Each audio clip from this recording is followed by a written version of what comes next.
Comenzamos nuestra reunión de hoy preguntando acerca de si todos tenemos algún héroe de la Biblia. Yo creo que sí, la mayoría de los que hemos leído la Escritura, pues vamos teniendo héroes que dejan lecciones para nosotros. Y hoy quisiera tomar como modelo a José. Por eso el versículo que memorizamos acerca de la historia de José. José es un ejemplo de fe. De hecho está en Hebreos 11 mencionado como uno de los héroes de la fe. Y si es un héroe de la fe, es porque le creyó a Dios. Recuerden que nosotros debemos entender muy bien lo que es la fe, porque la fe no tiene que ver con que creamos que Dios va a hacer todo lo que nosotros le pidamos. Y decimos, ese es un hombre de fe porque le pide a Dios lo que quiere, ¿no? Y a veces se lo da, a veces no, pero bueno, es un hombre de fe. Pero el ser hombre de fe no significa que nosotros creamos que Dios nos va a dar todo lo que le pidamos. Tiene que ver más bien con que nosotros vivamos en la voluntad de Dios, cualquiera que ésta sea. Por eso José es un excelente modelo para nosotros de lo que es un hombre de fe. José fue persuadido en su voluntad, en su ser, en su intelecto, que Dios era alguien digno de confianza. ¿De qué manera? No lo sé. Seguramente porque su papá habló de eso, porque su papá tenía pláticas con él. Su papá era Jacob, uno de los patriarcas de Israel.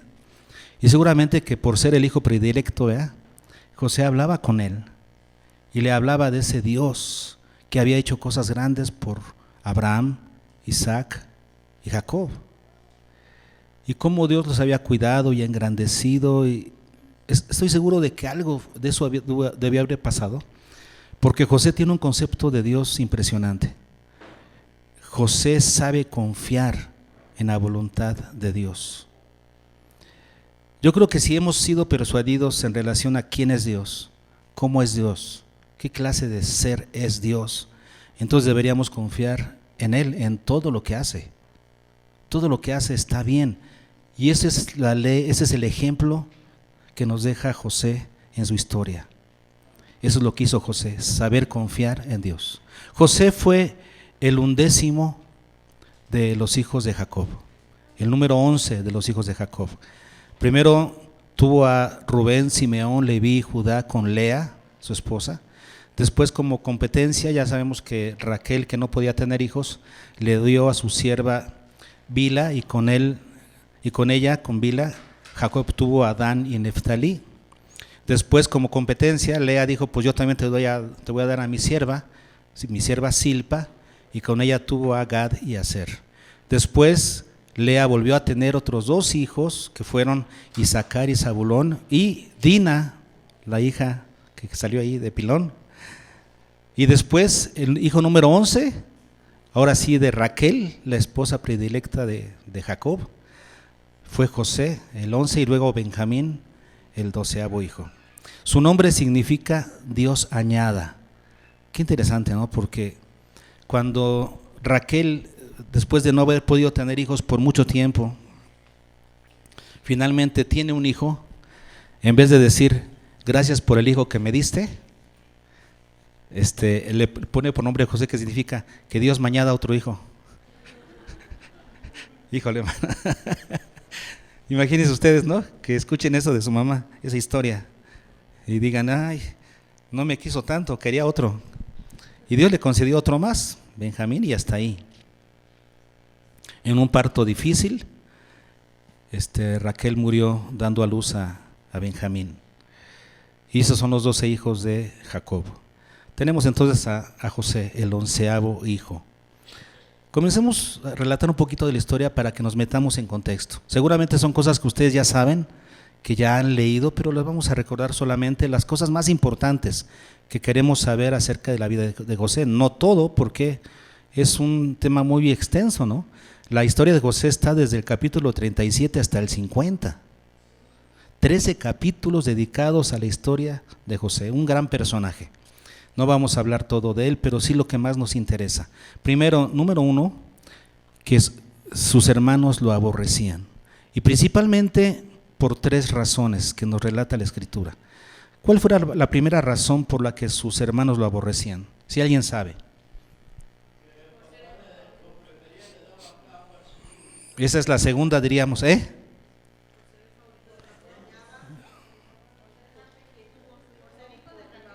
por el hijo de Raquel. Ya están diciéndome la segunda y la tercera. Les falta nada más la primera. Esa fue la primera. Sucede que dice que José iba a apacentar las ovejas de su padre junto con, dice ahí la Escritura, junto con los hijos de Bilha y de Silpa. ¿Quiénes eran los hijos de Bilha y de Silpa? Dan, Neftalí y Gad y Aser. Y dice que José iba y le contaba a su padre la mala fama de ellos. Eso quiere decir que se estaban portando mal. Pero eso quiere decir también que José estaba utilizando a su hijo para que le fuera a reportar cómo se portaban sus hermanos. Mal negocio, ¿no? Porque se estaba ganando el aborrecimiento de sus hermanos. No era tanto la culpa de José, él estaba obedeciendo y de hecho, pues como que Dios lo estaba entrenando para lo que vendría, ¿no? Porque él estaba obedeciendo. Primero, aprender a obedecer la orden de una autoridad mayor. Luego su padre le decía, me traes el reporte de tus hermanos. ¿De qué hacía él? Aprender a observar, porque José no estaba inventando. Él estaba observando lo que sus hermanos hacían y trayendo un reporte justo de lo que sucedía. Como que Dios lo estaba preparando a través de esto para lo que él haría más adelante, a lo que se iba a dedicar más adelante. Pero eso le trajo un problema, porque le comentaba a su papá la mala fama de sus hermanos. Ahí está, comenzó a ganarse el aborrecimiento de sus hermanos. Primera razón. Segunda razón, por la preferencia que le tenía a su papá. Era el hijo, y la Escritura nos dice que lo prefería porque le nació en su vejez. Así dice, pero nosotros podemos añadir entre paréntesis, y porque fue el hijo de su esposa preferida, Raquel. Amaba más a Raquel que a Lea. Y dentro de la competencia de hijos, Lea siempre decía, así mi esposa me amará, seguramente que ahora me amará, ya le di otro hijo, y a ver si me ama más, y otro hijo. Es el tema de los hijos de Lea. Eso quiere decir que Lea notaba que Jacob no la amaba igual que a Raquel. Todo por culpa del suegro, que era tremendo, ¿no? Que le cambió a la mujer el día de la boda.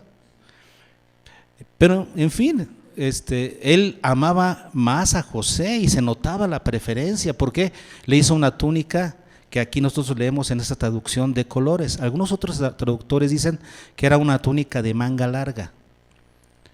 La traducción puede ser de colores o manga larga, para algunos eruditos y para otros. El chiste es que para el caso es lo mismo, porque lo que refleja, lo que identifica, lo que significa esa túnica, ya sea de colores o de mangas largas, era que a esa persona que se le daba, se le estaba distinguiendo como el futuro cabeza de familia. Jacob estaba reemplazando a Rubén, el hermano mayor, con José, el 11º hijo. Error también, ¿no? No está bien. Por error del papá. Entonces dice ahí que los hermanos lo aborrecían y dice que por esta razón no podían hablarle pacíficamente. Así lo dice la Escritura claramente en el 37:4. No podían hablarle pacíficamente. ¿Qué tipo de ambiente se vivía en esta familia? Cuando un hermano no puede hablarle pacíficamente a otro, es una guerra, es una pesadilla. Esa familia era una pesadilla, ¿no? ¿Alguno de ustedes vivió en un ambiente así? Es terrible, ¿no? Debe haber sido terrible. Debe ser algo horrible vivir de esa manera. Nosotros no, ¿verdad? Pero no sé, seguramente que muchas familias viven así, con esa situación. No podían hablarle pacíficamente. Siempre que le hablaban era golpeado, era enojado, era exigiendo, era algo feo. Segunda razón. La tercera razón por la que le aborrecían fue porque Le llegaron unos sueños de parte de Dios. Dios lo estaba preparando con esos sueños a él. Pero ¿qué hizo José? Se los contó a sus hermanos. Híjoles, mal negocio. Mejor te los hubieras quedado. Porque dice la Escritura que después de esos sueños, de decirles esos sueños, dice que le aborrecían aún más de lo que ya le aborrecían aún más por esos sueños y le tenían envidia, dice la Escritura. Le decían: ¿reinarás tú sobre nosotros? ¿Señorearás sobre nosotros acaso? ¿Qué te pasa? Eres el hijo menor, ¿qué te pasa? Tienes mucho sobre ti. Inclusive en unos sueños se lo contó a los papás también, ¿se acuerdan? Y el papá y Jacob lo regañó diciendo: ey, también tu mamá y yo te vamos a servir. ¿Qué es ese sueño? Le estaba trayendo problemas el relatar sus sueños. Entonces, esas eran las tres principales razones por las que sus hermanos lo aborrecían.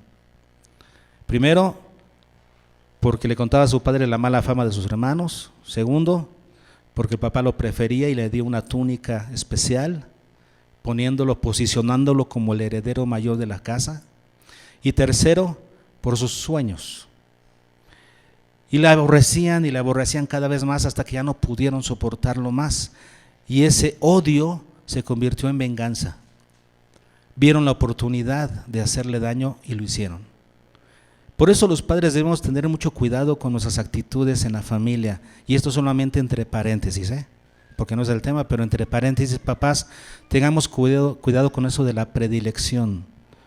Los hijos deben saber que hay trato diferente para todos, por supuesto, todos los hijos se tratan distinto, pero no debe haber señal alguna de predilección hacia los hijos, porque se pueden causar cosas graves, que lleguen a situaciones graves como esta que vamos a ver. Sucede que como los padres no hicieron algo al respecto, al ver toda esta situación que seguramente era palpable en la casa, ¿no? Yo no creo que Jacob, que Raquel, Lea, no se hayan fijado, Bilha, Silpa, eran muchos ojos, ¿no?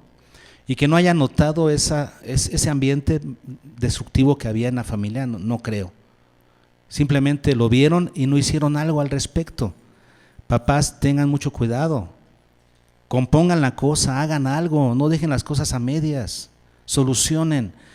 Seguramente aquí los hermanos de José dijeron: bueno, como vemos que nuestros padres no hacen algo al respecto,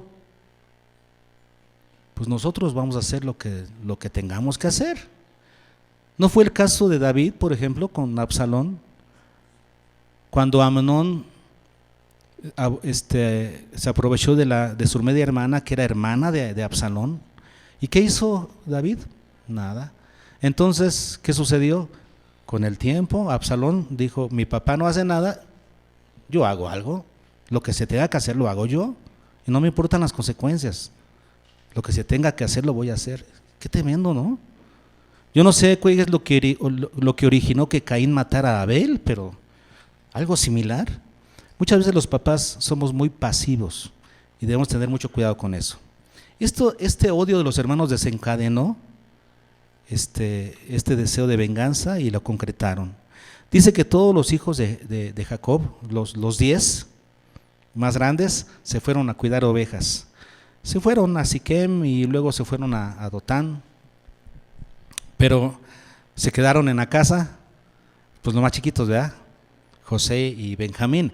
Ahora, Benjamín era mucho más chico, tenía muchos más años menos que José, y era lógico que se quedara en casa, pero José muy bien pudo haber ido con sus hermanos, pero Jacob no lo enviaba con ellos, lo enviaba después para checarlos. Sucede que después de un tiempo de que los hermanos se habían ido, Jacob le dice: quiero que vayas para que veas cómo están tus hermanos. Hasta ahí todo va bien, pero luego dice en la Escritura: y cómo están las ovejas. ¿Eso qué significa?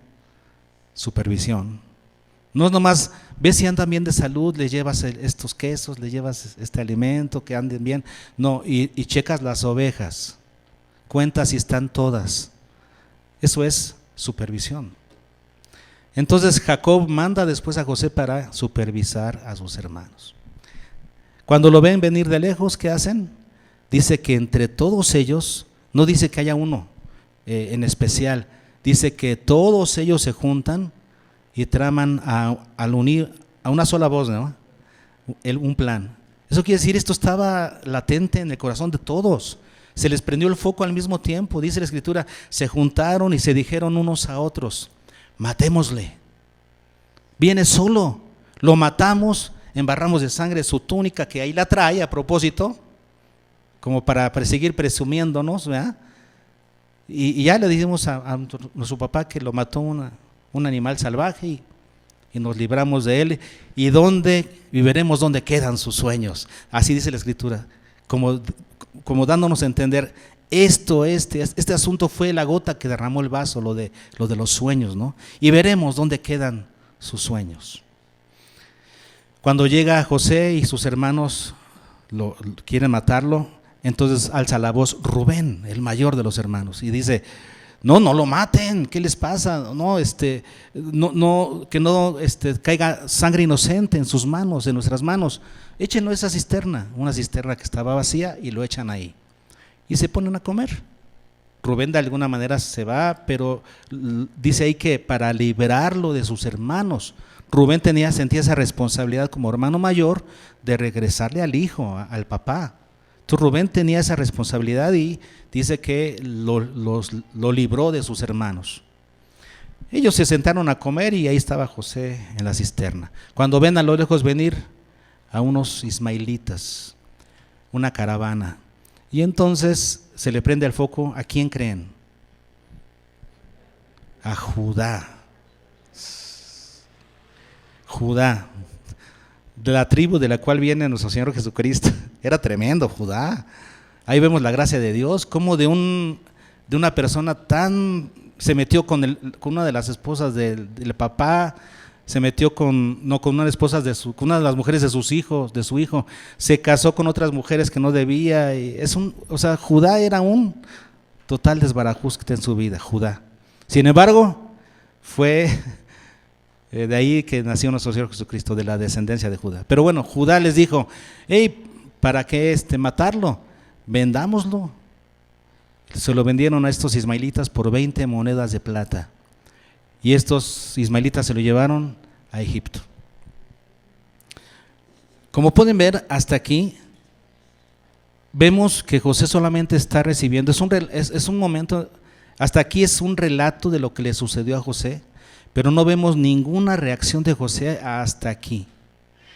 Su reacción, su acción, su accionar, lo vemos a partir de aquí en adelante. Antes de eso solamente lo vemos pasivamente recibiendo lo que le daban, el odio de sus hermanos, solamente recibiendo, y no vemos ninguna reacción en él. Seguramente que no pudo hacer nada al respecto, ¿no? Seguramente que no había nada que pudiera hacer ante este odio de sus 10 hermanos. ¿Qué puedes hacer ahí? Pero no, la Biblia no nos habla de ninguna reacción hasta aquí, pero de aquí en adelante vamos a ver cómo reaccionó José ante estas circunstancias adversas. Fue vendido a Potifar, que era un oficial de Faraón y era el capitán de la guardia. Eso quiere decir que él en su casa tenía una cárcel. Ahí encarcelaban previamente a algunos de los presos y después los llevaban a la cárcel real, o los presos de la corte, o sea del palacio real, caían ahí. Era una cárcel especial distinta. Él era el capitán de la guardia de Faraón. Cuando llega ahí a Egipto, Potifar lo compra como esclavo y lo pone a trabajar en su casa. Ahí vemos un poquito de la mano de Dios, porque nos dice en el capítulo 39, versículo 1, que Jehová estaba con él. Y todo lo que él hacía, Jehová lo hacía prosperar en su mano. Y a partir de que llegó José a la casa de Potifar, dice que su casa prosperó. La casa de Potifar prosperó. ¿Por qué? Porque todo lo que José hacía, Jehová lo prosperaba. Y dice que Potifar veía eso, que Jehová prosperaba lo que José hacía. Ahí está la mano de Dios con José. Pero también José ponía de su parte. ¿Dónde tenemos esa clave? En el versículo 4. En el 39:4 ustedes pueden ver cuál fue la actitud de José, cómo accionó, cómo reaccionó ante todas las circunstancias adversas que venía pasándole, ¿no? El odio de sus hermanos, luego el intento de asesinato y luego venderlo como esclavo y llegar de ser el hijo predilecto de José, llegar a una condición de esclavo en un país ajeno, ante un hombre recio porque era el capitán de la guardia. Difícil, ¿no? El cambio. Pero ¿cómo fue la actitud de José? Esto es lo interesante aquí. Dice que halló gracia a los ojos de su amo. ¿Qué significa halló gracia? ¿Cayó bien? ¿Le cayó bien? ¿Le cayó gracia? O sea, que nada más andaba riendo con José, ¿no? Le cayó de gracia. No, halló gracia, no le cayó gracioso. Significa que le cayó bien, que lo tuvo en buena estima. ¿Y por qué? Porque José, ¿cómo sería? Noble, obediente, humilde. Porque una persona que es soberbia no se gana la estima de nadie, no le cae bien a nadie, no haya gracia a los ojos de nadie. Una persona soberbia, altanera, que exige, que no está dispuesta a dar. Aquí lo que notamos es humildad en José. Era tan humilde que comenzó a hallar gracia a los ojos de su amo. Siguiente, y le servía. ¿Sí lo están viendo ahí? Le servía. Eso quiere decir, era trabajador. Lo que se le pedía que hiciera, hacía. Servía. ¿A qué llegó a casa de Potifar? A servir, a trabajar, a hacer a lo mejor cosas que no estaba acostumbrado, pero aprendía y se ponía a servir. Dice que Potifar le hizo mayordomo en su casa. ¿Qué cualidad encuentran aquí? ¿Por qué lo hizo mayordomo? Porque después de verlo servir y servir, ¿qué notó? Honestidad. Porque para hacerlo mayordomo de su casa, era responsable y un buen administrador. Tenía cualidades administrativas y era responsable con lo que hacía. A una persona responsable, ¿qué haces? Le das más. Y lo ves que es responsable con ese, ¿y qué haces? Le das más y le das más. Puede con más. José era alguien responsable y llegó a ser el mayordomo de la casa de su amo. Dice el versículo 6 que dejó todo lo que tenía en manos de José y con él no se preocupaba de cosa alguna. Era responsable. Y después nos dice el versículo 4 que entregó en su poder todo lo que tenía. Potifar le entregó a José todo lo que tenía para que lo administrara. Era confiable, era digno de confianza, porque no le reservó nada. Mira, todo, menos mi esposa, todo. Eso dijo José, ¿eh? No me he reservado nada excepto a ti. Pero de ahí en fuera todo lo demás lo puso en manos de José. Eso habla de confianza. José era confiable. Aquí pues vamos a ver la respuesta de José en Egipto. Era una persona especial José, ¿no? Porque después de lo que le estaba pasando, mostrar esta humildad, ese esfuerzo de trabajo, esa responsabilidad, esa confiabilidad y algo más, integridad. Porque cuando la esposa de Potifar se le insinúa, ¿qué hace él?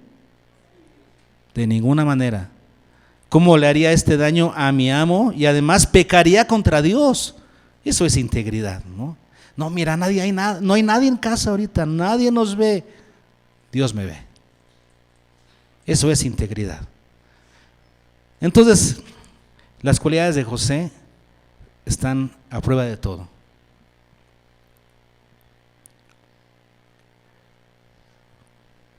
¿Qué cualidades tiene? Humildad, trabajador, responsable, confiable e íntegro. Ok. Después, la esposa de Potifar le juega chueco, lo acorrala, le dice, acuéstate conmigo a fuerzas, soy tu ama.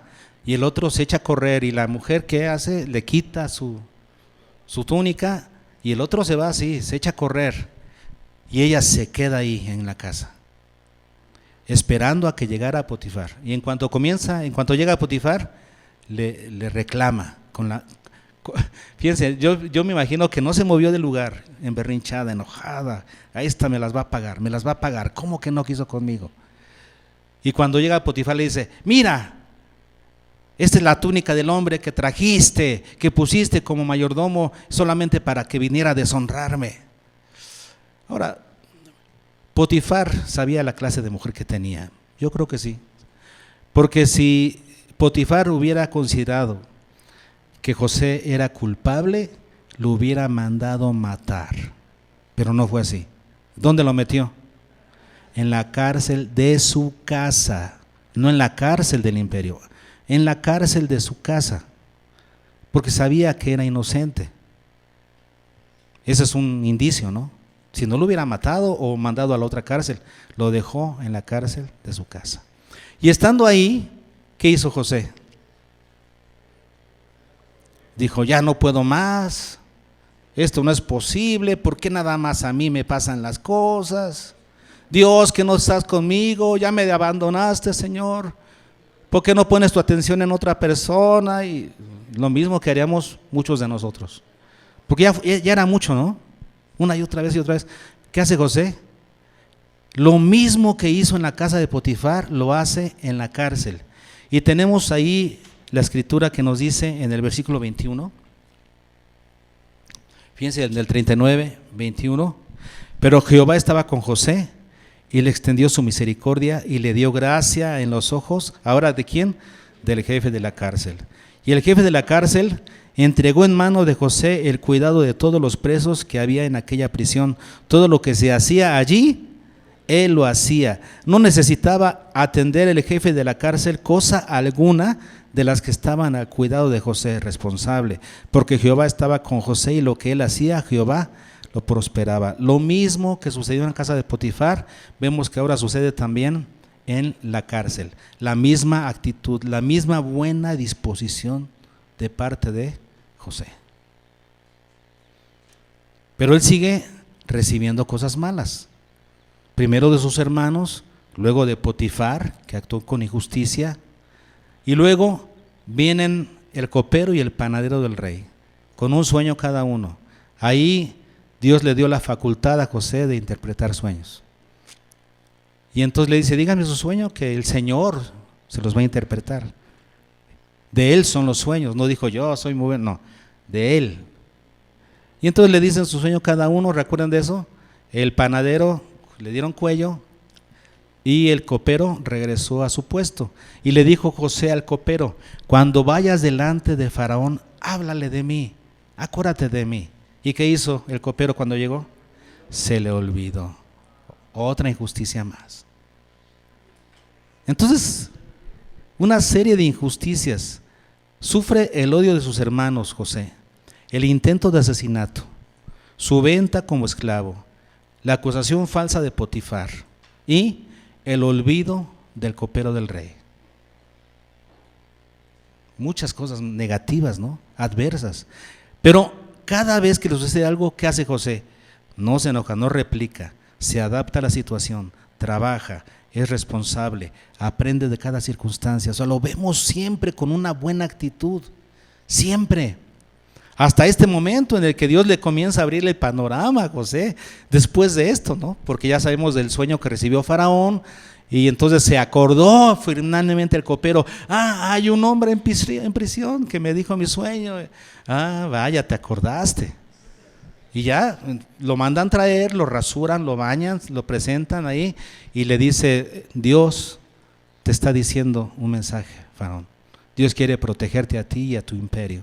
Ya le dijo, van a haber 7 años de abundancia, 7 años de escasez. ¿Y qué hace Faraón? Lo pone como gobernador de todo el imperio egipcio. Un imperio. Y dice, nadie será mayor que tú en el imperio, solamente yo. Después de mí tú eres el mayor en todo el imperio egipcio. Ahí están cumpliéndose los sueños que Dios le había dado a José. Hasta ahí. Pero antes de eso, puras cosas negativas y negativas y negativas. Pero la actitud de José siempre positiva, positiva, siempre positiva. Ahora vamos al meollo del asunto. la lección que nos debe dejar la vida de José, ¿cuál es? ¿Por qué ese positivismo de José? ¿En dónde radicaba el secreto para que él, en medio de toda circunstancia adversa que tenía, siempre fuera positivo y sacara lo mejor de él? Ahí está el secreto, ahí está la gema que vamos a sacar de la vida de José. Esta es la máxima lección de la vida de José. El concepto que él tenía de Dios. José sabía confiar en la soberanía de Dios. José confiaba en la soberanía de Dios. O sea, que en Dios hacía lo que él quería, con quien quería y como él quería. Y José confiaba en eso. Por ejemplo, que Dios hacía lo que él quería. En este caso, Dios quería salvar a la familia de José, a la familia de Jacob, su padre, y a todos sus hermanos y a toda su familia, para que luego prosperaran y se convirtieran en una nación. Dios quería preservar la vida de todos ellos. Ese era el plan de Dios. Ahora, Dios en su soberanía, Él iba a elegir con quién hacía esos planes, mediante quién, a través de quién hacía esos planes. En este caso, a través de los hermanos de José, que lo trataron mal, a través de Potifar, a través del copero que lo olvidó. ¿Se dan cuenta con quién estaba Dios realizando sus sueños? Esa es la soberanía de Dios. José confiaba en que Dios podía realizar sus propósitos con quien él quisiera. Y Dios estaba utilizando el odio de sus hermanos al extranjero que le fue injusto, ¿no? Al copero que se le olvidó. Y luego la soberanía de Dios tiene que ver con las cosas que Él hace, cómo las hace, cómo Él las quiere hacer. En ese caso, como dijimos, a través del odio, de la injusticia, de la traición y del olvido. Dios puede actuar a través de esas cosas. Y la virtud de José fue la de que él pudo ver a Dios detrás de todas las cosas que le estaban pasando. Por eso confió en la soberanía de Dios, porque él tuvo la virtud de mirar a Dios detrás de cada evento, de cada situación, y no acreditarle esas cosas malas a ellos, a las personas que le estaban haciendo daño, sino acreditarle todo eso a Dios, que estaba encima de ellos y que controlaba todas las cosas que ellos hacían. Dios tiene todo el control. Y por esa confianza que tenía José, hermanos, él pudo actuar positivamente, tener una actitud positiva en medio de todo lo que le pasaba. José tuvo la virtud de mirar a Dios presente en cada circunstancia. ¿Y quieren ver que no estoy inventando? Vamos a ver algunas evidencias de que José pudo ver a Dios en cada momento de esos momentos malos que tuvo. El primero, en el capítulo 41, cuando tuvo a sus hijos.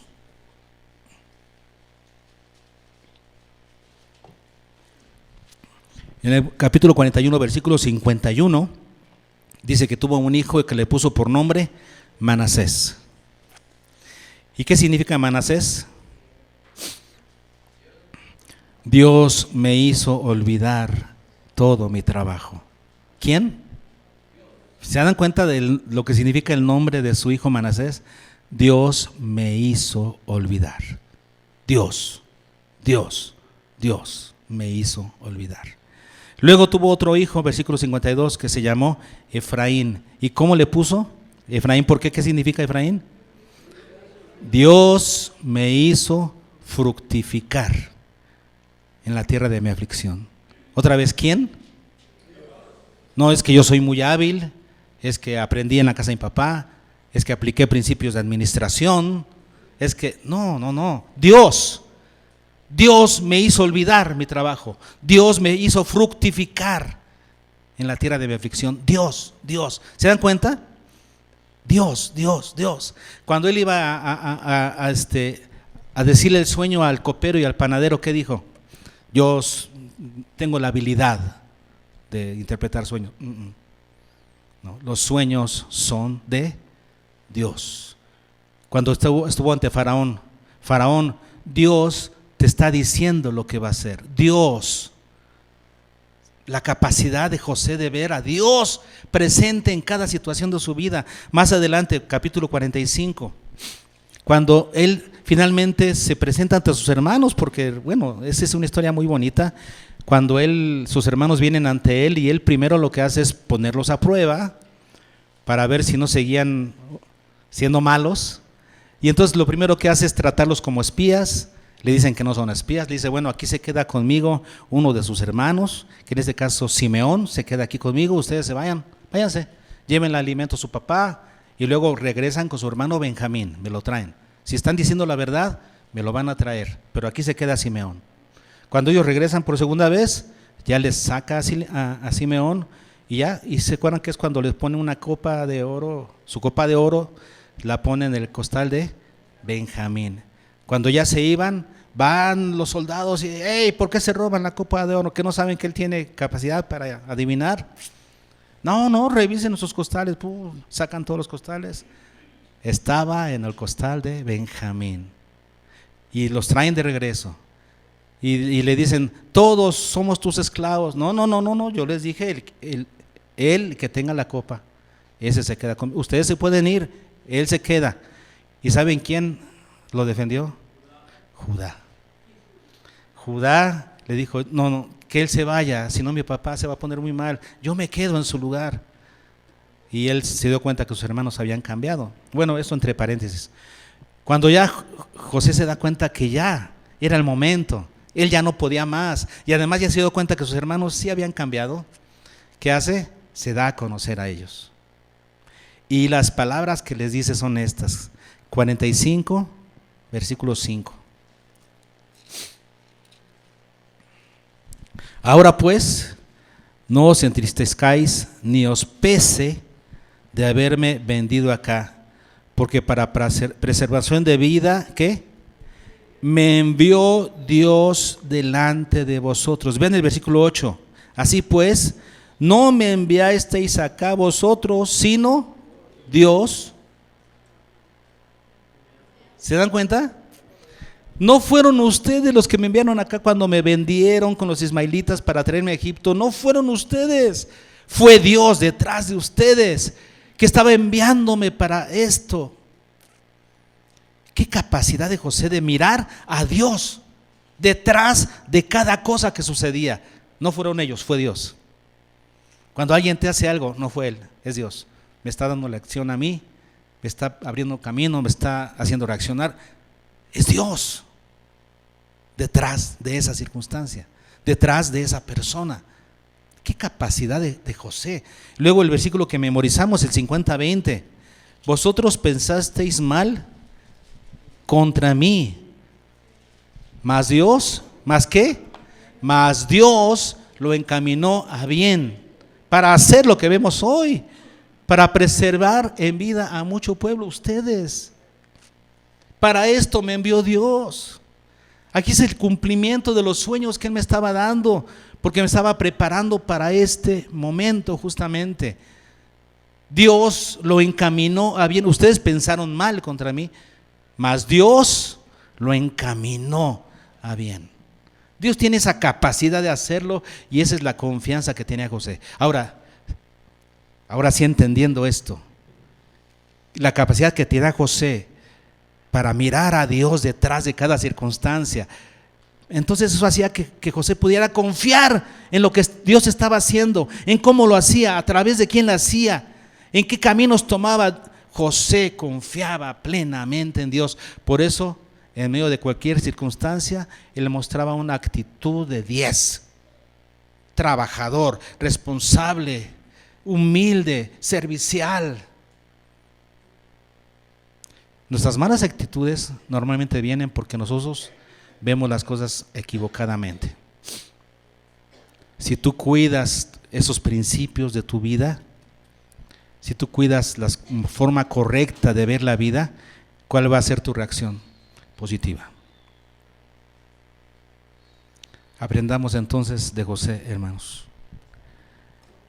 José tuvo la virtud de ver a Dios presente en cada uno de los momentos de su vida. Lo ve como el protagonista principal. Lo ve como el que propone y dispone. Así es Dios. Lo ve como el que produce en nosotros tanto el querer como el hacer por su buena voluntad. Lo ve como el soberano que hace lo que quiere y todo lo hace bien. Lo ve como aquel que nos involucra en sus planes, si solamente nosotros somos capaces de creer y confiar en que todo lo que Él hace, lo hace bien. ¿Quieres ser parte de los planes de Dios? Que Dios te involucre en sus planes. Necesitas creerle a Dios, confiar en Dios y saber que todo lo que hace, lo hace bien. ¿Ok? Vamos a cantar un canto para terminar. Este canto dice: sendas Dios hará donde piensas que no hay. ¿Tú crees que el camino se cerró? ¿Tú crees que la vida se acabó? ¿Tú crees que el recurso se acabó? Dios te dice: no, confía, confía y mírame abrir caminos. Mírame abrir sendas donde tú crees que no hay. Vamos a cantarlo, póngase de pie.